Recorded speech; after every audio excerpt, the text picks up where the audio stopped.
बिस्मिल्लाहिर्रहमानिर्रहीम। Welcome to my channel Haniya health and beauty tips. आज अपने दोस्तों के साथ कुछ इस तरह की टिप्स शेयर करूंगी जिससे आपकी ब्यूटी और भी ज़्यादा ब्यूटीफुल हो जाएगी। जी हाँ दोस्तों, आज मैं आपके साथ शेयर करूंगी एक इस तरह का सोप जो कि आपके फेस के ऊपर पाई जाने वाली छाइयों को बिल्कुल रिमूव करेगा। इसके अलावा भी ऑल टू ऑल स्किन के लिए ये बहुत बेस्ट सोप है। ये आपकी स्किन को बहुत ज़्यादा ग्लो करेगा। आपके फेस के ऊपर किसी भी किस्म की एक्नी है, पिंपल्स हैं या पिगमेंटेशन है, कुछ भी है, ये तमाम स्किन के लिए बेस्ट होगा। तो आइए आगाज़ करते हैं, लेकिन इससे पहले आप मेरे चैनल को सब्सक्राइब कर लीजिए और बेल आइकन को क्लिक कर दीजिए ताकि आपको मेरे तमाम अपडेट्स का नोटिफिकेशन सबसे पहले मिल सके। तो आइए आगाज़ करते हैं। मेरे दोस्त देख रहे हैं स्क्रीन में, ये मेरे पास कटोरी के अंदर सोप है।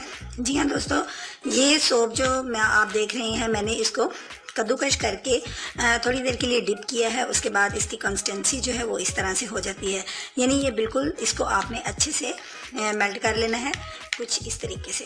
दोस्तों इसके बाद इसके अंदर कुछ चीज़ों की एडिंग करनी है जो मैं अपने दोस्तों को दिखाती हूँ कि हमने क्या इसके अंदर एडिंग करनी है। ये वाइटनिंग के लिए, छाइयों के लिए बहुत बेस्ट है। फर्स्ट मैं इसके अंदर गुलाब की पत्तियों का पाउडर ऐड करूँगी। ये 1 स्पून मैंने इसके अंदर गुलाब की पत्तियों का पाउडर ऐड किया है। नेक्स्ट जो इंग्रेडिएंट मैं इसके अंदर ऐड करने वाली हूँ वो है ऑरेंज पील पाउडर, यानी माल्टे की छिलकों का पाउडर। ये आप देख सकते हैं कि मैंने ये भी उतनी ही क्वांटिटी में डाला है जितनी में मैंने गुलाब की पत्तियों का पाउडर डाला है। दोस्तों ये भी आपकी स्किन को बहुत ज़्यादा ग्लो करता है और आपकी स्किन के ऊपर बहुत ज़्यादा फेयरनेस लेके आता है। इसके बाद मैंने इसके अंदर ऐड करनी है टर्मरिक पाउडर, थोड़ी सी क्वांटिटी में मैं ये ऐड करूँगी। इसके बाद मैं इसको अच्छे से मेल्ट करूँगी। आप दोस्तों देख सकते हैं कि हल करने के बाद, इसको मिक्स करने के बाद मेरे पास ये कुछ इस तरह की शेप में आ गया है। फ्रेंड्स ये अब आप लोगों ने इसका करना क्या है, कुछ इस तरीके से आपने इसको करना है कि ये जो आपके पास मिक्सचर रेडी हुआ है, आपने एक सांचा ले लीजिए या कोई भी छोटी सी कटोरी का इंतखाब कर लीजिए या किसी भी ऐसी कटोरी का जिससे आप बासानी इसको बाहर निकाल सकें।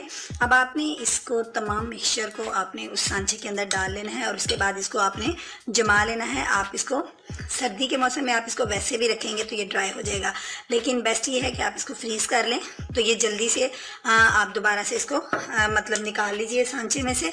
अब ये देखिए, मैं आपको बताने वाली हूँ कि मैंने पहले से ही इसको तैयार करके रखा है। मैं आपको शो करवाना चाहती हूँ। ये देखिए, ये मैंने इसको तैयार करके साबुन की लुक दी है। एक सांचे के अंदर मैंने इसको कर लिया। मैं चाहूँ तो इसको मैं 2 टुकड़ों में भी तकसीम करके इस्तेमाल कर सकती हूँ। फ्रेंड्स ये देख लीजिए, आप भी इसी तरह इसको एक सांचे के अंदर डाल के इसको फ्रीज़ कर लीजिए और ये आपका सोप आपके पास रेडी होगा। दोस्तों मैं आपको ये बता दूँ, एक दिन में 2 दफ़ा इसको इस्तेमाल कीजिए और इसको इस्तेमाल करते हुए तकरीबन 2 मिनट के लिए अपने फेस पे इस सोप का मसाज कीजिए। उसके बाद अपने फेस को वॉश कर लीजिए। दोस्तों ये आपके फेस के ऊपर एक बहुत प्यारी सी ग्लो लेके आएगा और साथ ही साथ ये आपकी छाइयों को भी रिमूव करेगा। उम्मीद करती हूँ दोस्तों को आज का ये जो सोप मैंने रेडी किया है पसंद आया होगा। अगर मेरे दोस्तों को आज का सोप अच्छा लगा है, मुझे कमेंट्स ज़रूर दीजिएगा और मुझे आपके कमेंट्स का इंतज़ार रहेगा। कल मिलूँगी एक और यूनिक सी वीडियो के साथ। कल तक के लिए मुझे इजाज़त दीजिए। अपना बहुत सा ख्याल रखिएगा, दुआओं में मुझे याद रखिएगा। अल्लाह हाफिज़।